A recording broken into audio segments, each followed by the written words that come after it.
is the main controlling interest of the Federal Reserve System. They control the bulk of it. So the New York Fed is really the Federal Reserve System. Even though there's 12 different banks, it's run by the New York Fed. And the New York Fed is basically the Federal Reserve System. So who's ever running the New York Fed is where, and the families that control it, control the New York Fed. And they're the main engine behind the Federal Reserve System. And that's a wing of the Bank of England. Well, the Bank of England and the Federal Reserve are partners, you know, and the Bank of England is a private bank, and so is the Bundesbank in Germany, and the Bank of, all the banks of the G8 countries are all private banks. They're private central banks. And look, what happened in Europe? Didn't Europe vote down the European Constitution? Yes. They're still doing it. Didn't they vote down the euro? They're still doing it. They don't care what the people vote. They do whatever they want to do. What we want doesn't matter anymore. It's their agenda, it's their plans that matter. Isn't that prima facie evidence of a tyranny?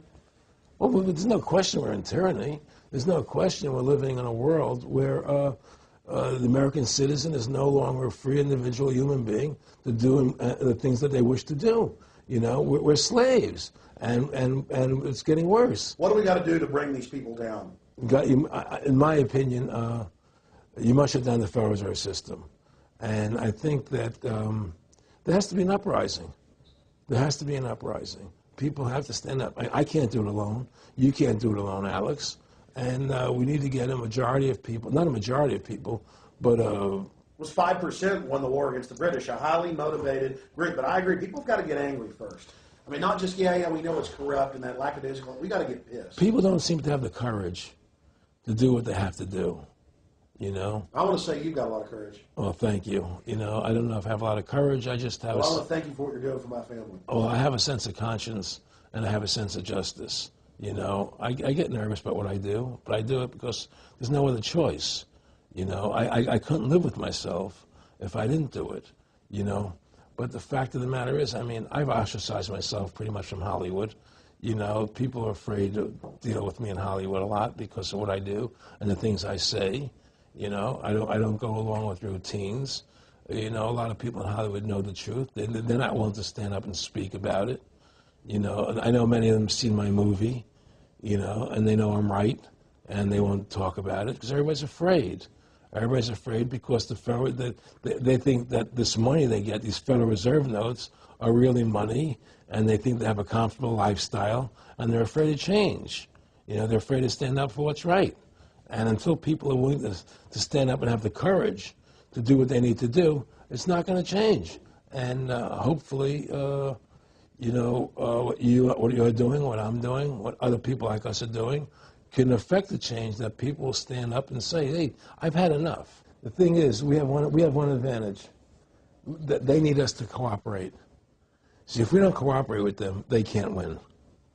And so they always need our cooperation to go along with their programs. So they try to sell us. Right. They try to sell us. Democracy, this majority says this, believe in this, do that. The war on terror, you know, we got to be scared.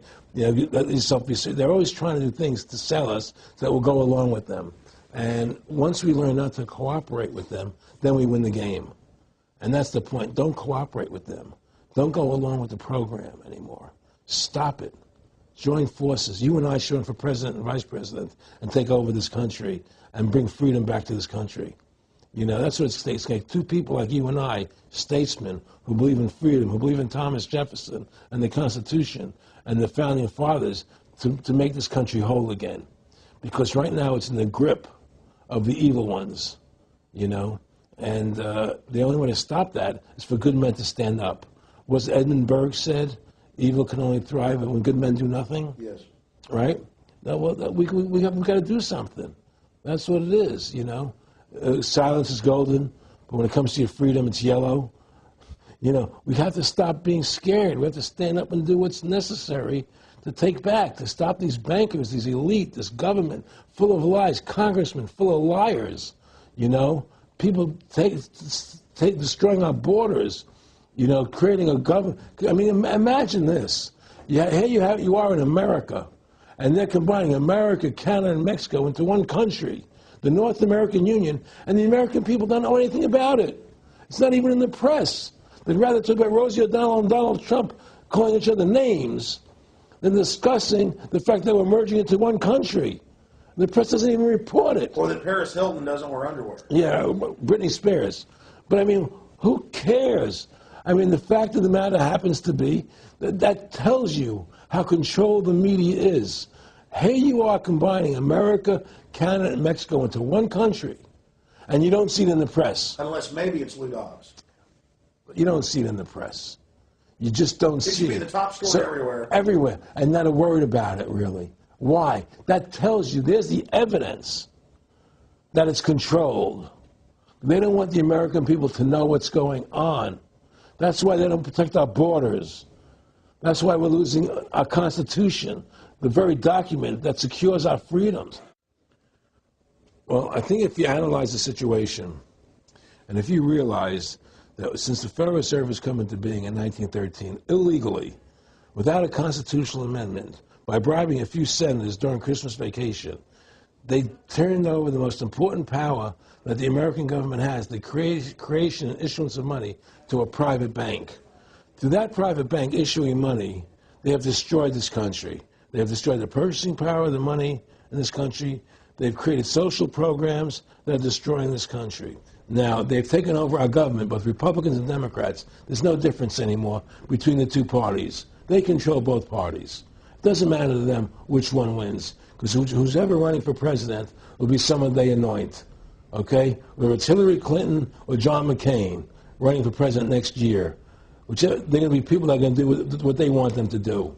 And the fact of the matter happens to be that you can't win an election unless you have enough money to win. They make sure who gets the money, okay? So through these bankers attempting to taking over America, knowing America was the freest nation in the world, it was necessary for them to take over America, take away our gun rights of freedom to bear arms, and create a country where we become slaves. Because once they took over America, the rest of the world becomes a lot easier for them.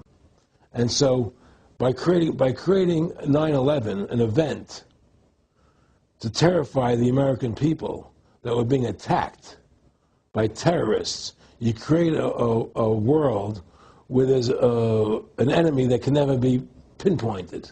You can never win the battle. It's a 100-year war. It's a never-ending war on terrorism, right? So you're always fighting this war. And through the war on terrorism, which is the 9/11, which is the first lie, then you create the war on terrorism, which is the next lie. Then you create the war in Iraq for weapons of mass destruction, which is the next lie. And it's one lie to the next lie to the next lie. Now it's going to be Iran, the next lie, sending more troops and a surge into Iraq. It's just one thing leading to the other. And it's always it's always in the point of taking over more countries, more dominance. You know, making sure the American dollar, making sure the G8 stays in control of everything. And what they want to do is to control the American people, control the people of the world, put RFID chips in everybody, so everybody's a slave to these central banks. Did you ever talk to Nick Rockefeller after he told you all this and then 9/11 took place? No. But he did. He told me that you're going to see men running around caves looking for Osama bin Laden. You know, you're going to see men looking for, these guys, and they're going to be, He told you it was all going to be bull. It's a phony. The whole thing is a fake. It's a fraud. Was he laughing, or was he just coldly saying this? No, it was more laughing. Cynical. Laughing. It's more like, look how stupid everybody is. Look how stupid everybody. We can do whatever we want to do. Well, it is ridiculous. It's like with al-Zakari. They claim they killed him like 14 times. And then they never said, well, we didn't kill him last time, but we killed him this time. They never even, now they're like practicing being ridiculous. Well, what about bin Laden being in the American hospital, getting kidney help? Yeah. Right? In the American hospital, right? They could, if they wanted Osama bin Laden, they could have gotten him. Oh, yeah. He was right in the American, after the coal. Well, every time our troops really would keep catching Taliban leaders, they would be ordered by the generals to let them go. That's come out in the newspapers, but only here or there. And they kept going, and then Pat Tillman was complaining about it, and then he got shot. I've talked to his brother,